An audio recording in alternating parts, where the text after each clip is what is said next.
دەرمانەکە خێوازێک پارمام دات خانیمانەوە کڕی. حەزت لێ خانووی خۆتانەبی؟ چ داواکاری دێ لە خێرخوازان؟ پەرمان دات خانیمان دات. یعنی خانووەکتان بدەنێت تێدا بژین؟ ئەو خانووی تێدانە چۆنە ئەگەر باسکە؟ دەرمانەکە سێ غورفەمانەیە. سێ غورفەنە و سێ عایلەشن، دە کەسن لێرە؟ توش حەزت لێ لە خانووی خۆتان بێ و خانووی خۆشەت بێ؟ چ داواکاری دێ لە خێرخوازان؟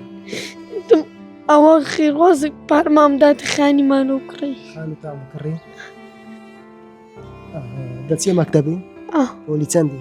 چ دەڵێ آخر پەیامت لەو خێرخوازان؟ ئەوە بێتم پارەمام دات.